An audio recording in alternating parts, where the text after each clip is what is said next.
શું પૈસા અને શોખ પરિવાર કરતાં મોટા બની શકે? ગૃહલક્ષ્મી જો પૈસાની કિંમત ન સમજે તો ઘરમાંથી સુખ પણ ઓગળી જાય. પૈસા, શોખ અને અહંકારથી ભરેલી વહુ, પરંતુ શું એક અકસ્માત એના જીવનનો ટર્નિંગ પોઈન્ટ બનશે? ધનસુખલાલ ભંડેરીની દીકરી કોમલ પૈસામાં રમતી પણ સમજમાં ખાલી, પણ એક ઘટના એનું જીવન બદલી નાખે છે. શોખીન કોમલ, સહનશીલ આકાશ અને સંસ્કારી સસરા ત્રણેય વચ્ચેના ટકરાવની આ અનોખી વાર્તા. નમસ્કાર દોસ્તો, મારી ચેનલમાં તમારું સ્વાગત છે. મારી ચેનલમાં નવા છો તો મારી ચેનલને લાઈક કરો, શેર કરો અને સબસ્ક્રાઈબ કરો. તો ચાલો શરૂ કરીએ આજની વાર્તા.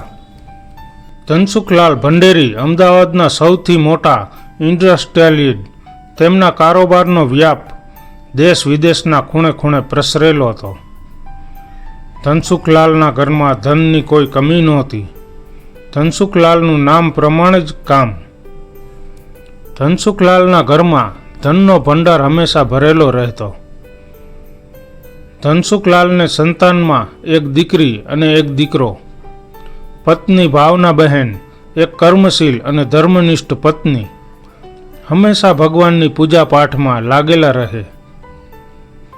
ધનસુખલાલની દીકરી અપ્સરા હતી, સ્વર્ગની ઉર્વશી હતી, રૂપનો અંબાર હતી અને દેખાવડી હતી. જ્યારે ધનસુખલાલનો દીકરો પણ હેન્ડસમ અને પિતાશ્રીનો કહ્યાગરો કંથ હતો. દીકરી કોમલ થોડી ઉડાવ હતી. પિતાશ્રીના કમાયેલા રૂપિયા ખર્ચ કરી દેતા કોમલ ક્ષણનો પણ વિચાર કરતી નહોતી.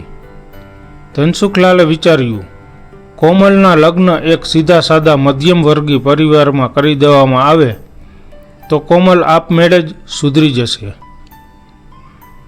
કોમલના વિવાહ ગામના હસમુખ શેઠના દીકરા આકાશ સાથે થયા. આકાશ એક સીધો સાદો અને ઓછા બોલો છોકરો હતો. આકાશની સામે કોમલ વધારે બકબક કરનારી, પૈસા મન ફાવે તેમ વેડફનારી અને પોતાની મોજમાં જીવે તેવી હતી. કોમલ અને આકાશના લગ્ન થયા. હસમુખ શેઠને જ્વેલરીનો શોરૂમ હતો. આકાશ પૈસા ઉડાવવા કરતાં કમાયેલા ધનને કોઈ ગરીબનું પેટ ઠારવા ઉપયોગ કરતો, જ્યારે કોમલ પોતાના મોજીલા સ્વભાવને વશ થઈને કોઈની પણ વાત કાને ધરતી નહોતી. લગ્નના થોડા દિવસ પછી કોમલે આકાશને કહ્યું, મને પાર્લર ચલાવવા માટે થોડા પૈસાની જરૂર છે. લગ્નને હજી થોડા જ દિવસ થયા હતા એટલે આકાશે કોમલ પર ભરોસો કરી પાર્લર ખોલવા માટે પૈસા આપ્યા. કોમલે પોતાના નામથી પાર્લર ખોલ્યું. પાર્લરમાં પૈસાની આવક થતાં કોમલ પૈસા પોતાના મોજશોખ માટે વાપરતી. આકાશ કોમલને સમજાવતો, કોમલ, તું એક ગૃહલક્ષ્મી છે. ગૃહલક્ષ્મી થઈને તું લક્ષ્મીનું સન્માન ન કરે તો માં લક્ષ્મી નારાજ થઈ જાય. તારે પૈસા ઉડાવવાને બદલે તેની બચત કરવી જોઈએ. માં લક્ષ્મીની કૃપાથી પ્રાપ્ત થયેલ પૈસાનો અંધાધૂંધ ખર્ચ કરવો એ તેમનું અપમાન કરવા બરાબર છે. એક દિવસ પાર્લરમાં વધુ કામ હોવાથી કોમલને રાતના 10 વાગી ગયા. ઘરે રાહ જોતા કોમલના સસરાને ભૂખ લાગી હતી અને કોમલનો કોઈ પતો જ નહોતો. કામ પતાવી કોમલ રાત્રે 11 વાગ્યે ઘરે આવી તો હોહા મચી ગઈ.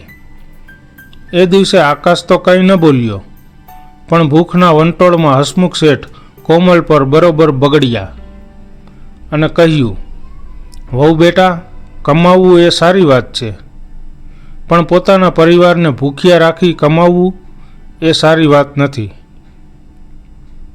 આ સાંભળીને કોમલને ગુસ્સો આવ્યો અને તે બોલી, બહુ વધારે જ ભૂખ લાગી હોય તો તમારા લાડલાને કહો કે બહારથી મગાવી લે. હું કશું જ બનાવવાની નથી. કોમલે સસરાને મોઢે જ ચોપડાવી દીધું. પોતાની વહુ પર રોકટોક કરવી એ પણ સારી વાત નથી. બહુ વધારે જ ભૂખ લાગી હોય તો તમારા લાડલાને કહેવાય ને કે બહારથી જમવાનું મગાવી લે. હું અત્યારે કશું જ બનાવવાની નથી.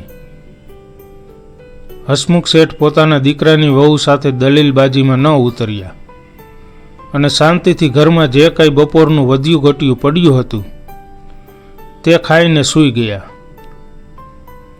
2 દિવસ પછી કોમલ સાથે એક ભયંકર અકસ્માત થયો. તેના પગમાં ક્રેક આવી. પગમાં પાટો આવવાથી ડોક્ટરે આરામ કરવાની સૂચના આપી. ઘરનું બધું જ કામ આકાશે સંભાળી લીધું. આકાશ આખો દિવસ પેઢી ઉપર બેસે અને ઘરે આવી રસોઈ કરે તથા કોમલની સેવા કરવામાં તેણે કોઈ કસર બાકી ન રાખી. અઠવાડિયું આ નિત્ય ક્રમ ચાલ્યો. એક દિવસ કોમલે પતિને કહ્યું, આજે મેં તમારામાં રહેલા દેવદૂતના દર્શન કર્યા છે. મેં તમને અને બાપુજીને આટલા હેરાન કર્યા છતાં તમે એક શબ્દ ઉચ્ચાર્યા વગર દિલથી મારી સેવા કરી.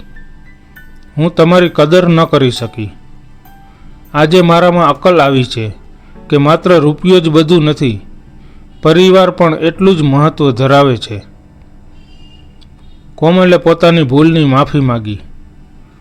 હસમુખ શેઠે કોમલને કહ્યું, વહુ બેટા, જાગ્યા ત્યારથી સવાર. તમારામાં આવેલ પરિવર્તનથી અમે રાજી થયા છીએ. આજથી આપણા ઘરનું નામ કોમલ સદન પડશે. આજે લક્ષ્મી આપણા ઘરે પાછા ફર્યા છે અને આપણે ઘરે ફરી રોશનીનો ઝગમગાટ થયો છે. કોમલની જેમ જીવવામાં બદલાવ લાવવો હોય, જો તમને લાગ્યું કે પૈસા કરતાં પરિવાર મોટો છે, તો એક નાની સમજણ જીવન બદલી શકે છે. તો આ વાર્તા યાદ રાખજો અને આવી પ્રેરણાદાયી વાર્તાઓ સાંભળવા અમારી ચેનલને હમણાં જ સબસ્ક્રાઈબ કરજો.